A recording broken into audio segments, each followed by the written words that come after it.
नमस्कार, आप देख रहे हैं न्यूज नेशन की खास पेशकश। मैं हूं आपके साथ अनुराग दीक्षित। इस अंतरिम बजट को किस तरीके से देखता है वो खास पैनल जो इस देश में पॉलिसी मेकर्स के लिहाज से भी अहम भूमिका निभाते हैं, इस मुद्दे पर हम बात करेंगे इस खास पेशकश में। मेरे साथ न्यूज नेशन नेटवर्क के editor in chief Manoj Gairola sir हैं, साथ ही साथ हमारे साथ जुड़ रहे हैं अरविंद विरमानी जी। आप सदस्य हैं नीति आयोग के। अरविंद सर, बहुत बहुत स्वागत है आपका। सबसे पहले आपसे समझना चाहूंगा सर, इस अंतरिम बजट की वो खास बातें जो आपको लगता है कि विजनरी हैं आने वाले सालों के लिए।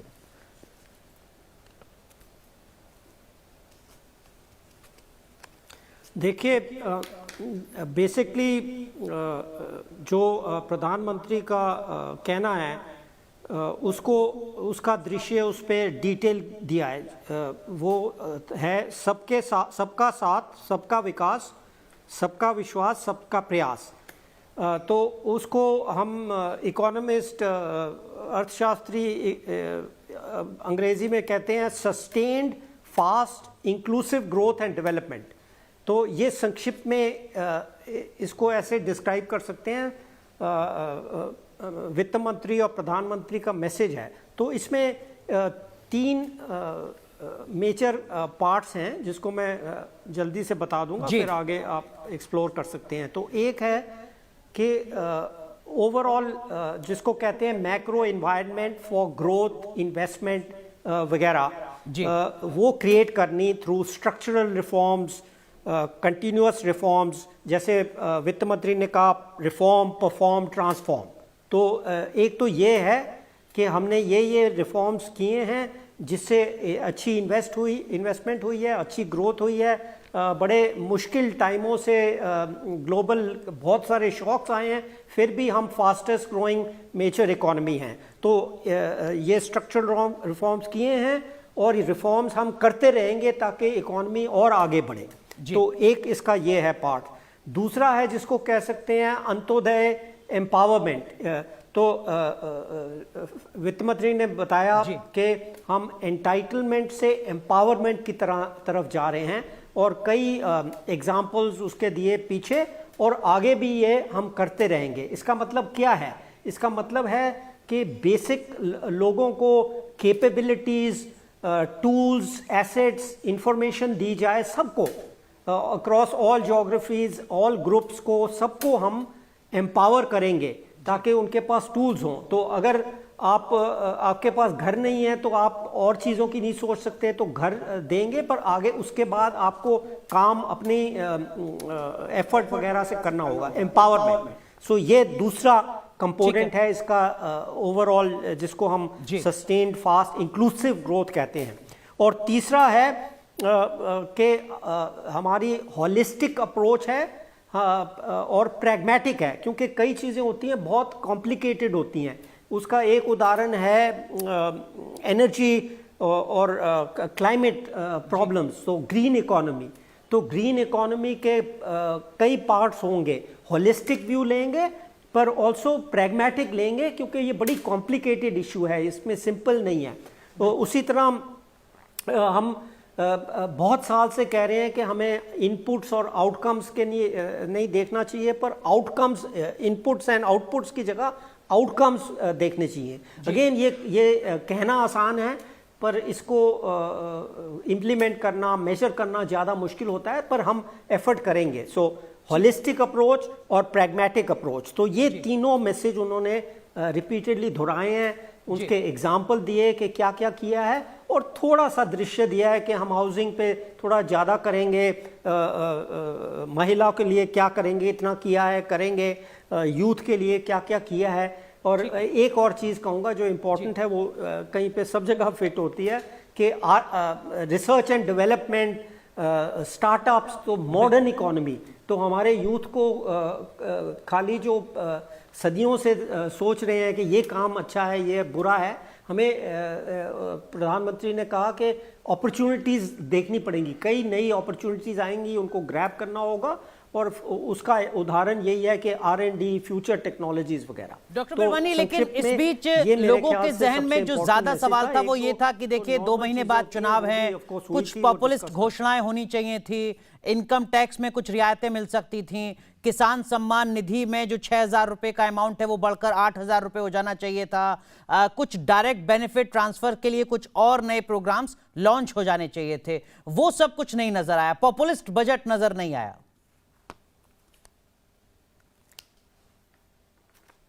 देखो, हाँ, आपका क्वेश्चन मैं समझ गया, पर जब मैंने इंटरव्यू दी थी 1 दिन पहले और 4 दिन पहले, मैंने कहा था कि मोस्ट लाइकली होगा कि जिसको वोट ऑन अकाउंट करते हैं वो हम 50 साल से देख रहे हैं। मैंने पर्सनली मैं पता नहीं 15-20 बजट्स में इन्वॉल्व हुआ हूँ, तो जनरली इलेक्शन से पहले और ख़ास करके ये गवर्नमेंट है, ये एक्सपेक्ट करती है कि हम फिर इलेक्शन के बाद आएंगे और प्रॉपर फुल बजट देंगे।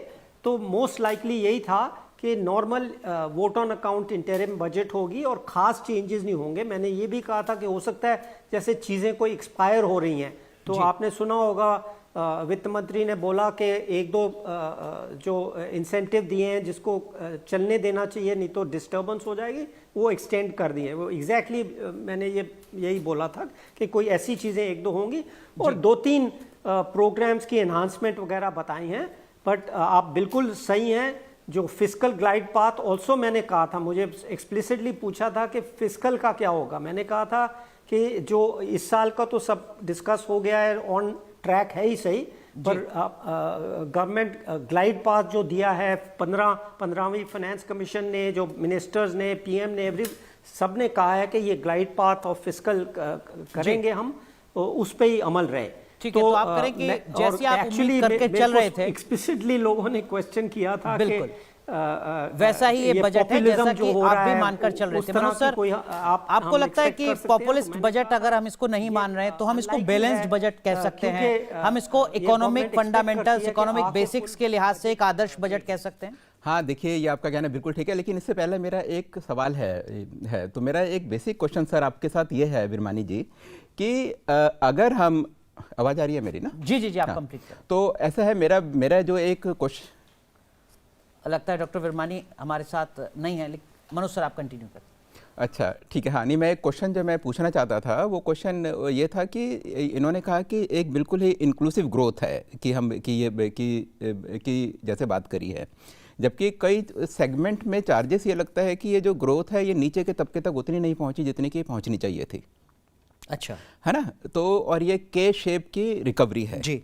तो अब यही है कि ये इंक्लूसिव कहाँ से हुई, लेकिन साथ में ये भी फैक्ट है कि आज हमारी जो इकोनॉमी है, आज हमारा जो इकोनॉमिक ग्रोथ है ये वर्ल्ड में हाईएस्ट है, मतलब अगर लार्ज इकोनॉमीज की बात करें जी। और जहाँ तक आज का जो इंटरिम बजट है इसकी बात है, तो हम देखें तो इंटरिम बजट में जैसे हमने सुबह बात करी थी कि जो पैरामीटर्स हम देखेंगे वो बेसिकली है क्या? Fiscal deficit. सबसे बड़ा पैरामीटर होता है फिस्कल डेफिसिट। तो फिस्कल डेफिसिट का जो पहले टारगेट था 5.9%, वो आज रिवाइज करके 5.8% हो गया, तो ये ओवरशूट करा जी। मतलब ये तो एक बहुत बड़ा वो है, और अगले साल के लिए 5.1%, और अगले साल के लिए 5.1, जो कि पहले बात कर रहे थे कि 5.3 होगा जी।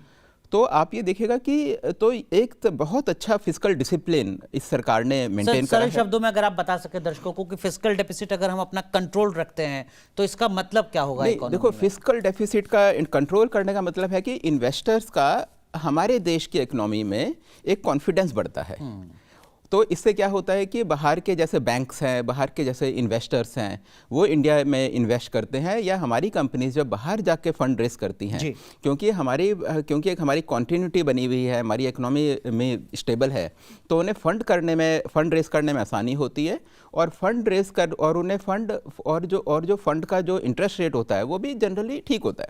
भाई अगर आप इंडिया में इन्वेस्ट करेंगे या अगर किसी अनस्टेबल इकोनॉमी में करेंगे या जहाँ फिस्कल डेफिसिट ज़्यादा है या उसमें कंट्रोल नहीं है, तो नेचुरली जो इन्वेस्टर हो गए, जो बैंक्स होंगे, उन इकोनॉमीज में नहीं करेंगे, वो हमारे देश में इन्वेस्ट सर करेंगे। इसको सरल शब्दों में ऐसे भी कह सकते हैं कि अगर फिस्कल डेफिसिट कंट्रोल रहता है तो पूरी दुनिया में ये मैसेज जाता है कि भारत की अर्थव्यवस्था पाकिस्तान या श्रीलंका जैसी अर्थव्यवस्था नहीं है, बहुत ही मजबूत अर्थव्यवस्था है। और क्या उससे निवेश बढ़ेगा और क्या उससे रोजगार की संभावना बढ़ेगी? हाँ, आप देखिएगा कि जब इन्वेस्टमेंट आएगा तो कंपनियां, एग्जिस्टिंग कंपनियां एक्सपेंड करेंगी या फिर नई नई कंपनियां खोलेंगी, तो उससे फिर क्या होगा कि उससे तो रोजगार बढ़ेगा। और जब इकोनॉमी में पैसा आएगा, जब सर्कुलेशन में पैसा आएगा, तो वो जनरली क्या होता है कि हर तबके के लोगों को उसका जो बेनिफिट है मिलता है। ठीक है। पहली चीज़ तो आज का जो सबसे बड़ा जो पैरामीटर था जिसके ऊपर वोटर अकाउंट में जिसमें नज़र थी, वो ये था। ठीक है। दूसरा जो है, अगर हम कैपेक्स की बात करें तो कैपेक्स का क्या हुआ था, आपको ध्यान होगा कि कोरोना का जब पीरियड था 2020 हाँ, से तो कोरोना आगे। के बाद, हाँ, तो कोरोना में क्या हुआ उस वाले पीरियड में,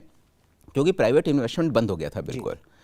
और उस समय तो इकोनॉमी एक तरीके से बिल्कुल ही ख़त्म सी हो गई थी, बैठ गई थी। तो ऐसे में फिर गवर्नमेंट ने अपना जो एक्सपेंडिचर है उसको बढ़ाया, कैपेक्स उस समय में बढ़ा, और उसने इकोनॉमी को जो बूस्ट देना चाहिए था वो दिया। ठीक है। तो अभी तो आपने देखा होगा कि 3.4% जीडीपी, 11 लाख करोड़ का जो है, जो अगले साल का टारगेट है, वो पिछले साल का भी करीब सेम था, 3.3% ज़्यादा। हाँ, तो आप देखिएगा कि तो इससे भी जो इकोनॉमी को जो बूस्ट मिल रहा है वो अगले साल भी वो चीज कंटिन्यू रहेगी। कैपेक्स मतलब capital expenditure. Sir capital capital expenditure का मतलब क्या होगा? रोड ज्यादा बनेंगे, पुल बनेंगे, हाँ, क्या कैपिटल होगा? एक्सपेंडिचर होता है कि जब भारत सरकार अपना पैसा खर्च करती है, सरकार का पैसा खर्च करती है सड़कें बनाने में, डैम बनाने में, रेलवे बनाने में, या फिर डिफेंस में, पीएसयूज में, वो सारा वो पैसा खर्च होता है। जनरली जब ये पैसा खर्च होता है तो उसमें लोगों को रोजगार ज़्यादा मिलता है और इकोनॉमी को एक बहुत बड़ा बूस्ट मिलता है। ठीक है सर, हमारे साथ एक और खास मेहमान जुड़ चुके हैं, धीरेन्द्र कुमार जी जुड़ चुके हैं। आप देश के जाने माने मार्केट एक्सपर्ट हैं, सीईओ हैं वैल्यू रिसर्च के।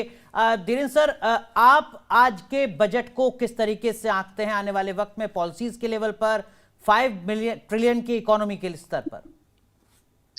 नहीं, मुझे लगता है ये बहुत ही साधारण सा और कंटिन्यूटी प्रोवाइड करने वाला बजट था ये, बल्कि पूरा बजट भी नहीं था। और हमें देखना होगा कि जून में हमारा बजट कैसा आता है। लेकिन बजट से एक चीज जरूर पता चल गया कि हमारे बजट का स्केल कैसा है, टैक्स मोबिलाइजेशन किस तरह से चल रहा है, इकोनॉमी की स्थिति कैसी है, डेफिसिट कैसा है। तो बेसिकली हमारे फाइनेंशियल हेल्थ का ये पॉइंटर है। और इससे क्योंकि इस बजट में जो एक आम आदमी की जो उम्मीद होती है कि कहीं पे टैक्स में कटौती होगी, कहीं पे कोई छूट मिलेगा, कहीं पे कोई फायदा होगा, किसी भी तरह का छोटा मोटा फायदा या नुकसान इस बजट में नहीं हुआ है। जी, टैक्स में बदलाव होना चाहिए, ज्यादातर लोगों की उम्मीदें थी। क्या आपको लगता है कि वित्त मंत्री ने अंतरिम बजट में टैक्स को लेकर कोई बदलाव ना करने का जो ऐलान किया है, यही आइडियल सिचुएशन होनी चाहिए सर? इंटरिम बजट से यही उम्मीद की जानी चाहिए? हाँ, इंटरिम बजट में तो ये बेसिकली सरकार को सॉल्वेंसी प्रोवाइड करने के लिए इंतजाम है, इसलिए इसको शॉर्ट टर्म देखना चाहिए। लेकिन कुछ लोगों की जरूरत थी। अगर टैक्स के तौर पे अगर नहीं देखा जाए कि टैक्स की कुछ छूट कुछ मिलती, लेकिन हमारे सिस्टम में बहुत तरीके के एनोमलीज हैं और बहुत सारी चीजें महंगाई दर से, जैसे आपने देखा होगा कि सेक्शन 80C के तहत आपको 1.5 लाख रुपए का पुराने टैक्स सिस्टम में जो छूट मिलती है वो साल दर साल बदला ही नहीं है। हमारे टैक्स रेट जो है वो महंगाई के हिसाब से बदले ही नहीं है। तो और दूसरा चीज की जो हाउसिंग लोन पे जो इंटरेस्ट का जो सीलिंग है कि 2 लाख रुपए तक आपको उस पर टैक्स, सरकार अगर चाहती है कि इंसेंटिवाइज करे लोग मकान खरीदें, और चूंकि मकान खरीदना उसका अंडरलाइन ये है कि यहाँ पे बहुत रोजगार मिलता है लोगों को। जब भी नए मकान बनते हैं तो वहाँ लोगों को बहुत काम मिलता है। और ये सरकार का जो पॉलिसी ऑब्जेक्टिव है जॉब प्रोवाइड करने का, वो भी फुलफिल होता है और लोग, लेकिन वहां पे भी किस तरह की कार्रवाई नहीं हुई। मुझे लगता है कि ये लोगों की उम्मीदें थी। और और बजट में जो मैं सोचता हूँ कि एक फाइनेंशियल बिल है और यहाँ पे बहुत सारे ग्लिचेस को क्लियर किया जा सकता है। एक बड़ा सा ग्लिच जो रियल स्टेट रेगुलेशन एक्ट आया था, लाखों लोगों को मकान नहीं मिला है, वहां पे कुछ कार्रवाई करने की जरूरत थी। जी, धीरेन्द्र सर, टैक्स के मोर्चे पर मैं आपसे थोड़ा और समझना चाहूंगा। सरकार ने, वित्त मंत्री ने आज अपने बजट भाषण में पिछले 10 साल का जो रिपोर्ट कार्ड है वो भी सामने रखा, जिसमें सरकार ने कहा कि देखिए अब जो रिफंड है वो औसतन 10 दिन में मिल जा रहा है। हमने टैक्स रिफंड के पूरे प्रोसेस को बहुत बेहतर किया है। 10 साल में डायरेक्ट टैक्स कलेक्शन बढ़ा है। रिटर्न फाइल करने वालों की संख्या 2.5 गुना लगभग बढ़ चुकी है। साथ ही साथ उन्होंने कहा कि जो टैक्स रिलेटेड प्रोविजंस गैर जरूरी थे उनको खत्म कर दिया है। वो 10,000 रुपए का अगर टैक्स बनता है तो उसको माफ कर दिया जाएगा, इस तरीके के कुछ ऐलान भी किए हैं। ओवरऑल टैक्स के मोर्चे पर पिछले 10 साल के रिपोर्ट कार्ड को आप किस तरीके से आंकते हैं सर? नहीं, मुझे लगता है कि वहां पे हम लोगों ने बिल्कुल तरक्की की है। अब केवल टैक्स दरों में कमी करने की जरूरत है, क्योंकि ये जो जीएसटी जो का जो बोझ है, जीएसटी का जो वजन है, जीएसटी का जो जिस तरह का विस्तार हुआ है हमारे देश में, भले ही कम लोग टैक्स, डायरेक्ट टैक्स पे, इनकम टैक्स पे करते हो, पर अगर आप पार्ले जी का भी 5 रुपए का अगर आप बिस्किट खरीदते हैं तो उस पर भी जीएसटी लगता है। उस तरह से भारत में आज जो जिस तरह से जीएसटी का विस्तार हुआ है, उसमें ये कहना कि कोई बहुत कम लोग टैक्स पे करते हैं, ये गलत होगा जी। सब लोग टैक्स पे करते हैं और ये अनिवार्य हो गया है। इसका एग्जीक्यूशन, इम्प्लीमेंटेशन बहुत दमदार है, बहुत जबरदस्त है और ये अच्छी बात है। लेकिन जो लोग सिलेक्टिव और जो लोग कंप्लाई करते हैं उनको तो ये सुविधा मिलनी ही चाहिए। पहले स्थिति बहुत खराब थी, यहाँ पे बहुत और सुविधा की जरूरत है और इन चीजों में बिल्कुल एक बदलाव हुआ है और हमें देखना चाहिए कि हम इसको कैसे एलिमिनेट कर सकते हैं। ठीक है, धीरे से एक चीज और आपसे समझना चाहूंगा। टैक्स पेयर्स 2013-14 में हमारे देश में 3 करोड़ 36 लाख थे, जो 2023-24 में बढ़कर 7 करोड़ 41 लाख हो गए। जीएसटी पे करने वालों का जो आंकड़ा है उसको भी अगर हम देखें तो 2017 में 98 लाख लोग जीएसटी देते थे। 2023 के आखिर तक आते आते 1 करोड़ 40 लाख लोग जीएसटी दे रहे हैं। ये जो ट्रांसपेरेंसी है और जो सरकार की कोशिश रही, मिनिस्ट्री ऑफ फाइनेंस की कोशिश रही कि टैक्स पेयर्स का जो बेस है उसको ज्यादा बढ़ाया जाए, उस दिशा में मिनिस्ट्री ऑफ फाइनेंस सही तरीके से आगे बढ़ती नजर आ रही है? जी हाँ, मुझे लगता है कि ये बहुत बड़ा नंबर है, 7 करोड़ लोगों का डायरेक्ट टैक्स पे, इनकम टैक्स पे करना। और जीएसटी के दायरे में तो सारे लोग आ ही जाते हैं, क्योंकि जीएसटी के डीलर्स और वेंडर्स चाहे जो भी हो, उसका वहन तो सब आम जनता करती है और हर एक आदमी, किसी के लिए जीएसटी से बच पाना संभव नहीं है। तो यहाँ पे सरकार ने बहुत बड़ा बदलाव किया है। बल्कि लोग जो बोलते हैं कि डिमोनेटाइजेशन एक फेलियर था, शायद वो फेलियर था बहुत सारे डायमेंशंस पे, पर इस डायमेंशन पे वो बहुत ही खरा उतरा है कि लोगों के मन में और खासकर जीएसटी का जो इम्प्लीमेंटेशन है, डिमोनेटाइजेशन और जीएसटी, इन दोनों की वजह से जो हमारे ऑर्गेनाइज सेक्टर का जो विस्तार हुआ है, जिससे बच पाना मुश्किल है, जिसके और इनपुट टैक्स का जो मैकेनिज्म एस्टैब्लिश हुआ है, ये काफी जबरदस्त है और इससे लोगों के लिए एक खास स्केल के बाद टैक्स से बच पाना असंभव है। ठीक है, एक चीज और आपसे समझना चाहूंगा, पॉलिटिकल जवाब उसका सर। क्या आज के बजट भाषण से आपको भी लगता है कि सरकार पूरी तरीके से कॉन्फिडेंट है? सरकार को लगता है, वित्त मंत्री को लगता है कि अपने अंतरिम बजट भाषण में किसी भी पॉपुलिस्ट ऐलान करने की जरूरत नहीं है, उसी की झलक यहां पर देखने को मिल रही है? जी हाँ, बिल्कुल। यहाँ पे कोई भी पॉपुलिस्ट मूव नहीं लिया गया है, जो कि बहुत आसानी से बिना ज्यादा पैसा खर्च किए हुए लिया जा सकता था। तो अगर ये कॉन्फिडेंस दर्शाता है तो बिल्कुल ये कॉन्फिडेंस है। और दूसरी तरफ मुझे अगर इससे सिग्नल्स लेना हो तो ये जो 10,000 रुपये और 25,000 रुपये का जो छोटे छोटे केसेस थे और 1 करोड़ लोगों के केसेस थे जी, इनको खत्म कर देना, ये सरकार का बिजनेस लाइक एटीट्यूड बहुत ही जबरदस्त लगा। क्योंकि इससे आपको पता चलता है कि सरकार इन चीजों को बहुत बारीकी से देख रही है, झंझट को खत्म कर रही है। और 1 करोड़ लोगों के केस के लिए अगर इस रकम के लिए अगर सरकार सालों साल अगर चिट्ठी पत्री करती रहती है तो उस पर खर्चा ज्यादा हो जाएगा, इसके बजाय कि जितना टैक्स मिलना है। बिल्कुल बिल्कुल। मनोज सर, इस सवाल का जवाब मैं आपसे भी जानना चाहूंगा। ये सरकार में कॉन्फिडेंट सरकार नजर आती है, इसी के मद्देनजर कोई पॉपुलिस्ट ऐलान नहीं यहाँ पर किया है सरकार ने, वित्त मंत्री ने? हाँ, देखिए, ऐसा है कि राम मंदिर बनने के बाद तो जैसे कि हम लोग अपनी एडिटोरियल मीटिंग में भी बात करते हैं कि अब बीजेपी के सामने पॉलिटिकल चैलेंजेस बहुत कम हैं। और अगर अभी हम देखें तो थोड़े दिनों पहले ही बिहार के चीफ मिनिस्टर नीतीश कुमार भी इंडिया अलायंस छोड़कर बीजेपी के साथ आ गए। उसके पीछे एक रीज़न यही है कि उन्हें लगता है कि पॉलिटिकली उनका जो फ्यूचर है वो बीजेपी के साथ काम करने में कहीं ज़्यादा अच्छा है। और इससे पहले जो 3 स्टेट में इलेक्शन हुए थे उसमें बीजेपी ने स्वीप करा था। और जो भी इंटरनल सर्वेस हैं या किसी भी तरीके के या फिर जो इंडिपेंडेंट एजेंसीज या टीवी चैनल्स उनके जो भी सर्वे हैं, हर कोई एक ही बात कहता है कि मोदी सरकार वापस आएगी। और ये वोट ऑन अकाउंट की अगर हम बात करें तो ये चीज़ वोट ऑन अकाउंट में भी अगर हम देखते हैं तो ये चीज़ सामने आती है। आपको ध्यान होगा कि लास्ट टाइम 2019 में भी ये था कि थोड़ी बीजेपी की और एनडीए की हवा थी उसके फेवर में, लेकिन तो भी गवर्नमेंट में वो जो कॉन्फिडेंस है वो नहीं था। तो इसीलिए जो एक वेलफेयर स्कीम थी किसान सम्मान निधि वो आई थी।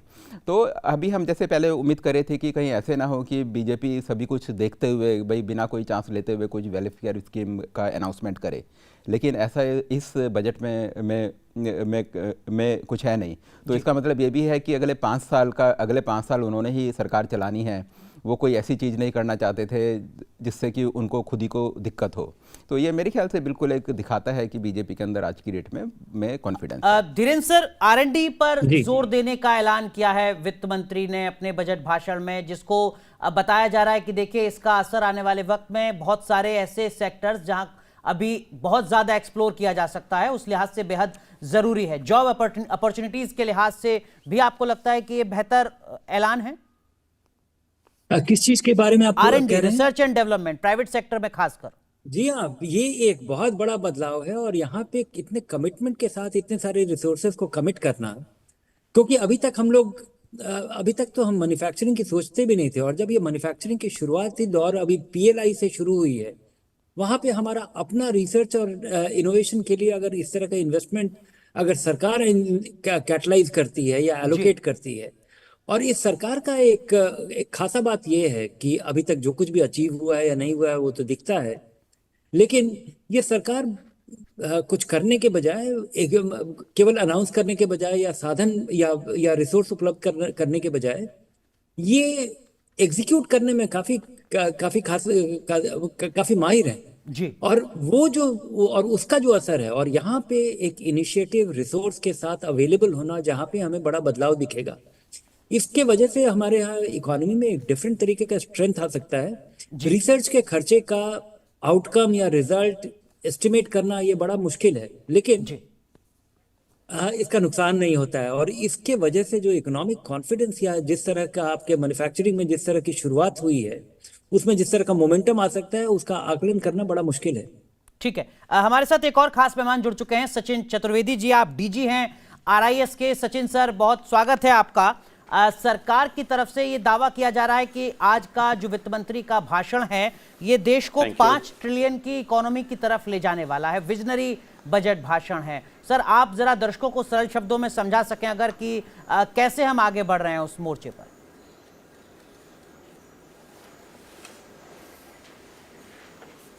देखिए, उसके 3 महत्वपूर्ण अंग हैं, जैसा अभी आप चर्चा कर रहे थे।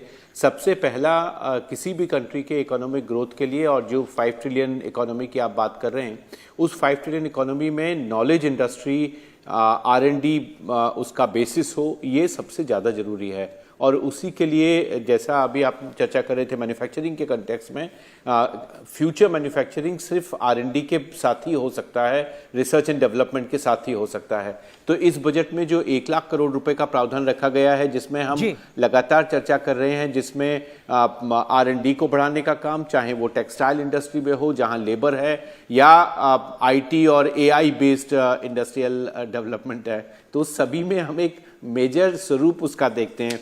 दूसरा, इसका महत्वपूर्ण हिस्सा जो मुझे लगता है इकोनॉमी के सामने आने का, वो ज़्यादा करके उन लोगों के लिए है जो फिस्कल प्रूडेंस में विश्वास नहीं करते। तो सरकार की ये कोशिश कि हम फिस्कल प्रूडेंस, फिस्कल बैलेंस को रखें, तो जो 5.8 का वित्त मंत्री ने जिक्र किया, और अब हमारी कोशिश है कि हम उसको जो हमारा टारगेट 25-26 तक लेके आने का है रेवेन्यू का, उसको हम 4.5% पे फिस्कल डेफिसिट को लेकर के आए। तो सबसे पहला जो हमारा भविष्योन्मुखी है, जो हमारे इकोनॉमिक प्रोग्रेस में इम्पिटस देने वाला है, वो ये एक मेजर आज का अनाउंसमेंट है। दूसरा, उसको हमने डिसिप्लिन के साथ किया है। और तीसरा, अनुराग जी, जो सबसे महत्वपूर्ण बात है, वो कैपेक्स को अफेक्ट नहीं होने देना है। आज आप देख रहे हैं कि विश्व में भारत तेजी से उभरती हुई अर्थव्यवस्था है। बाकी सबके परसों IMF ने अपनी रिपोर्ट में 1%, 2%, 3% कहा है। भारत का इकोनॉमिक ग्रोथ करीब करीब 7% का आ गया है। तो ये जो 7% इकोनॉमिक ग्रोथ है, ये उस समय पे है जब बाकी सबका डेसिलरेशन हुआ है। तो ये जो डेसिलरेशन बाकी लोगों का हुआ है, उसके चलते एक महत्वपूर्ण कदम भारत ने आज फिर वित्त मंत्री के माध्यम से उठाया है और हमने कैपेक्स को बिना किसी डिसरप्शन के इस साल भी आगे बढ़ाने का तय करा। जो 11 लाख करोड़ की बात हुई है, वो एक अत्यंत इंकरेजिंग फिगर है, जो अगर आप देखें पिछले बजट में तो उसकी कल्पना सिर्फ 10 लाख करोड़ पे की गई थी। Sachin sir, capex capital expenditure का जो असर है वो तो लंबे वक्त में दिखता है। कई लोगों के जहन में ये सवाल हो सकता है कि धीरेन्द्र सर, इस सवाल का जवाब मैं आपसे भी लेना चाहूंगा कि आप शॉर्ट टर्म चुनाव से ठीक पहले कुछ बड़े ऐलान कर देते, अगर इनकम टैक्स रिबेट का, किसानों की सम्मान निधि में कुछ रकम आप बढ़ा देते, डीबीटी के जरिए कुछ और पैसा आप भेज देते लोगों के खाते में, तो शायद उससे आपको चुनाव में फायदा होता। कैपेक्स को बढ़ाने का असर तो रातों रात नहीं दिखेगा सर। आप करेक्ट कीजिएगा मुझे सचिन सर अगर मैं गलत हूं तो।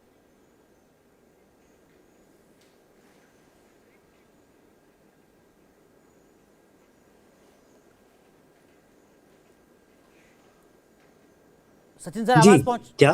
धीरेन्द्र सर आपसे भी इस सवाल का जवाब लूंगा और मनोज सर आपसे भी बाद में। धीरेन्द्र सर, कैपिटल एक्सपेंडिचर को बढ़ाने के पीछे की मंशा सरकार की लॉन्ग टर्म विजन की है? लॉन्ग टर्म विजन तो है ही। उसके अलावा ये जो कैपिटल एक्सपेंडिचर है, या आप रैंडमली या अब्रप्टली आप इसको कम नहीं कर सकते। कैपिटल एक्सपेंडिचर ये किसी एक अप्रैल से खर्चा शुरू होकर के 31 मार्च को खत्म नहीं होता है। बहुत सारे प्रोजेक्ट्स आपके ऑनगोइंग है, बहुत सारी कंटिन्यूटी में है। तो अगर हमें और अगर हमारे इकोनॉमी में अगर कोई भी चीज, कोई भी बड़ा ड्राइवर रहा है, सारी असुविधाओं के बावजूद, सारे डाउनटर्न के बावजूद, सारे रिसेशन के बावजूद, सारे कोविड वाले पीरियड के बावजूद, उस तरह के स्टॉपेज के बावजूद, तो वो सरकार का कैपिटल एक्सपेंडिचर ही है। और अगर इस देश में अगर जब 5-7 साल में अगर कोई चीज दिख रहा है तो नए रेल ट्रैक्स, बड़े रोड, बड़े ब्रिजेस, और इसको अगर हम और इतने बड़े स्केल को अगर हम मोमेंटम को अगर हम डिसेलरेट करते हैं या अब्रप्टली रोकते हैं तो बहुत नुकसान होगा। पुराना लगाया हुआ पूंजी भी शायद डूब सकता है। ठीक है, इसीलिए वो जो विजन है उसकी झलक मनोज सर वित्त मंत्री ने अपने भाषण में दिखाई है, कैपेक्स के आउटले को बढ़ाकर। सचिन सर, मैं आता हूं आपके पास।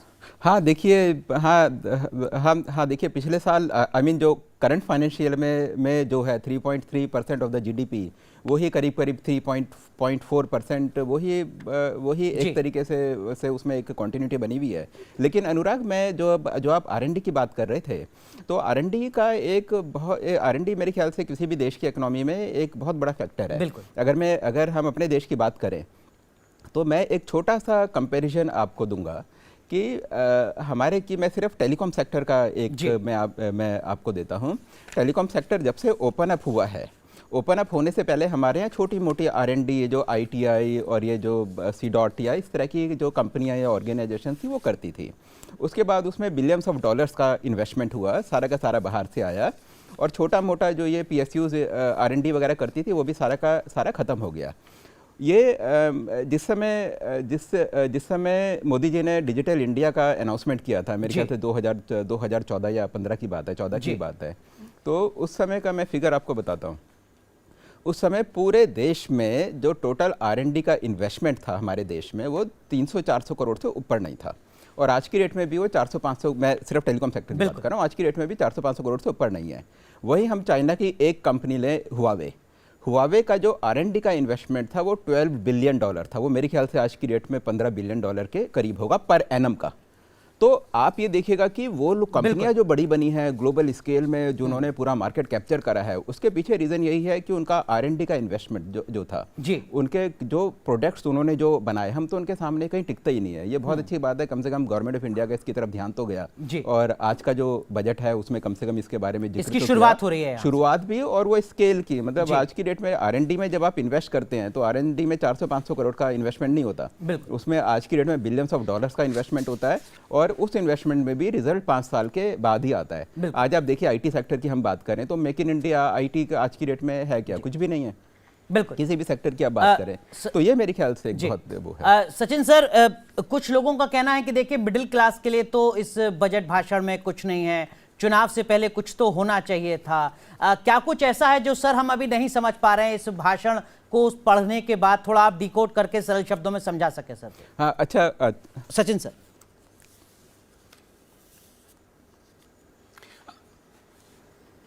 अनुराग जी, 2 या 3 बातें मुझे लगता है महत्वपूर्ण हैं, और अगर पिछली चर्चा को ही अगर हम आगे बढ़ाएं जिसमें आप इंफ्रास्ट्रक्चर प्रोजेक्ट्स की बात कर रहे थे, फिर मैं मिडिल क्लास के ऊपर आता हूं। अगर आप देखें 2014 से लेके 2022 तक सरकार ने करीब करीब 2000 प्रोजेक्ट्स इम्प्लीमेंट किए हैं जो करीब करीब 50 लाख करोड़ की लागत से बने हैं। तो जो आप कह रहे थे कि इसका असर तुरंत नहीं दिखेगा, अभी आपने देखा जब हमने अयोध्या में 4 लेन रोड्स का आपने खुद भी देखा, आपने उसको कवर भी किया, तो ये हमारे सामने इंफ्रास्ट्रक्चर निकल करके आया है। ये सिर्फ एक प्रोजेक्ट में बता रहा हूं, लेकिन आज हम रेड सी की जो क्राइसिस हुई है उसके ऊपर अगर हमारे जहाज और हमारा बंदरगाह सारे काम कर रहे हैं, तो उसका एक बड़ा कारण है कि हमने भारतमाला जैसा मेजर प्रोजेक्ट हमारे पोर्ट्स के इन्विगोरेशन के लिए, उनके नवीनीकरण के लिए करा।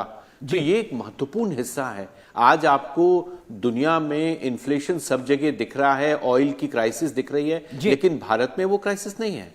तो भारत ये क्राइसिस से कैसे उभर रहा है ये हमें रोज दिख रहा है। तो इंफ्रास्ट्रक्चर का ये जो हुआ, और इसका एक सबसे महत्वपूर्ण परिणाम और कारण शायद अगर आप समझें तो वो यही है कि प्रधानमंत्री ने स्वयं प्रगति नाम का जो कार्यक्रम शुरू किया, जिसके अंतर्गत प्रधानमंत्री के कार्यालय द्वारा पीएमओ द्वारा लगातार प्रोजेक्ट्स की मॉनिटरिंग की जाती है। तो वो मॉनिटरिंग इन 10 सालों में लगातार हुई, और उस मॉनिटरिंग के चलते हुए 2000 प्रोजेक्ट्स से भी ज्यादा कंप्लीट किए जा चुके, जो कि 50 लाख के थे।